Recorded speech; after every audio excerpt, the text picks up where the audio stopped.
Assalamualaikum warahmatullahi wabarakatuh. Saya Yuli Ayu Nursinta, mahasiswi program studi D3 Kebidanan semester 3. Pada video kali ini, saya akan membahas tentang kebutuhan fisik ibu hamil trimester 1, 2, dan 3. Ibu hamil mengalami perubahan-perubahan pada dirinya, baik secara fisik maupun psikologis.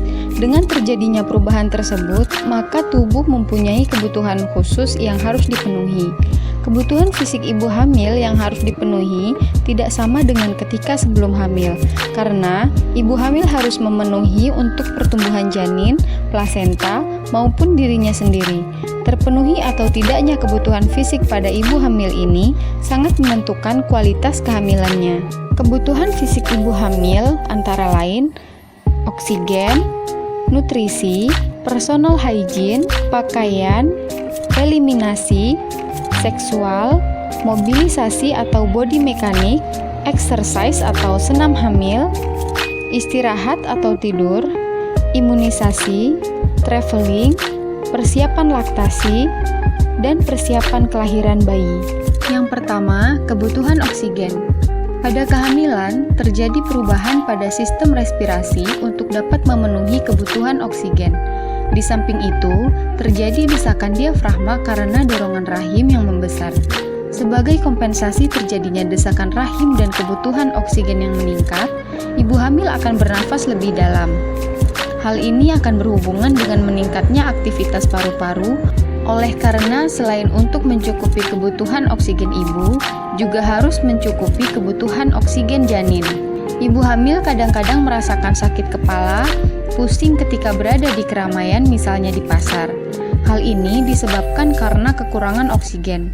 Untuk menghindari kejadian tersebut, hendaknya ibu hamil menghindari tempat kerumunan banyak orang.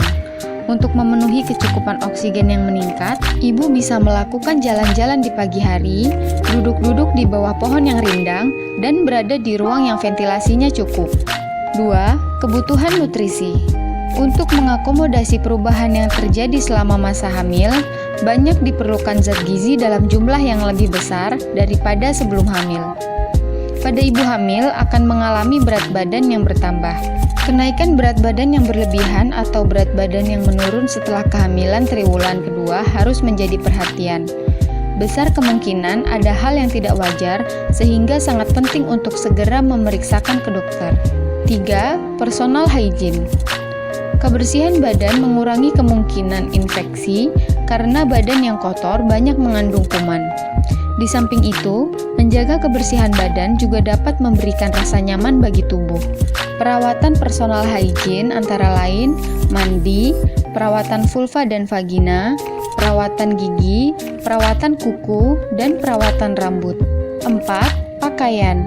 Pakaian yang dianjurkan untuk ibu hamil adalah pakaian yang longgar dan nyaman dipakai, tanpa sabuk atau pita yang menekan bagian perut atau pergelangan tangan karena akan mengganggu sirkulasi darah.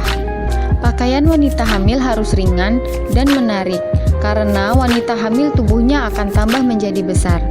Bra, desain bra harus disesuaikan agar dapat menyangga payudara dan nyeri punggung yang tambah menjadi besar pada kehamilan dan memudahkan ibu ketika akan menyusui. Penggunaan korset. Korset yang khusus untuk ibu hamil dapat membantu menekan perut bawah yang melorot dan mengurangi nyeri punggung. Korset ibu hamil didesain untuk menyangga bagian perut di atas simfisis pubis di sebelah depan dan masing-masing sisi di bagian tengah pinggang di sebelah belakang. Kelima, eliminasi. Yang pertama, buang air besar. Pada ibu hamil, sering terjadi obstipasi.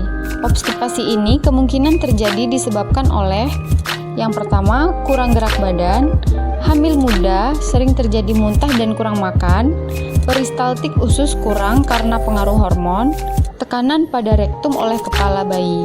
Buang air kecil.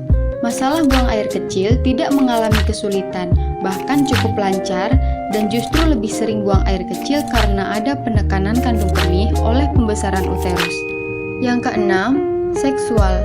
Hamil bukan merupakan halangan untuk melakukan hubungan seksual. Masalah hubungan seksual merupakan kebutuhan biologis yang tidak dapat ditawar, tapi perlu diperhitungkan bagi mereka yang hamil. 7. Mobilisasi dan bodi mekanik. Mobilisasi adalah kemampuan seseorang untuk bergerak secara bebas, mudah, dan teratur, dan mempunyai tujuan dalam rangka pemenuhan kebutuhan hidup sehat. Manfaat mobilisasi adalah sirkulasi darah menjadi baik, nafsu makan bertambah, pencernaan lebih baik, dan tidur lebih nyenyak. Kedelapan, exercise atau senam hamil. Dengan berolahraga, tubuh seorang wanita menjadi semakin kuat. Selama masa kehamilan, olahraga dapat membantu tubuhnya siap untuk menghadapi kelahiran. Kesembilan, istirahat atau tidur. Istirahat atau tidur dan bersantai sangat penting bagi wanita hamil dan menyusui. Jadwal ini harus diperhatikan dengan baik, karena istirahat dan tidur secara teratur dapat meningkatkan kesehatan jasmani dan rohani untuk kepentingan perkembangan dan pertumbuhan janin dan juga membantu wanita tetap kuat dan mencegah penyakit. 10. Imunisasi.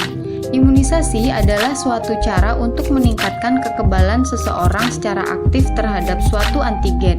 Vaksinasi dengan toksoid tetanus atau TT dianjurkan untuk dapat menurunkan angka kematian bayi karena infeksi tetanus. 11. Traveling.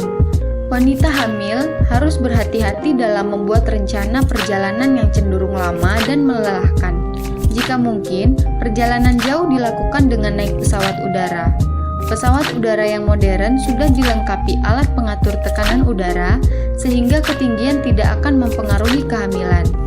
12. Persiapan laktasi. Persiapan menyusui pada masa kehamilan merupakan hal yang penting, karena dengan persiapan dini, ibu akan lebih baik dan siap untuk menyusui bayinya. Ke-13, persiapan kelahiran bayi. Sangatlah penting bekerja sama dengan ibu, keluarga, dan masyarakat dalam mempersiapkan persalinan, serta membuat rencana tindakan sekiranya terjadi komplikasi-komplikasi selama persalinan. Sekian penjelasan saya mengenai kebutuhan fisik ibu hamil. Semoga bermanfaat. Terima kasih. Wassalamualaikum warahmatullahi wabarakatuh.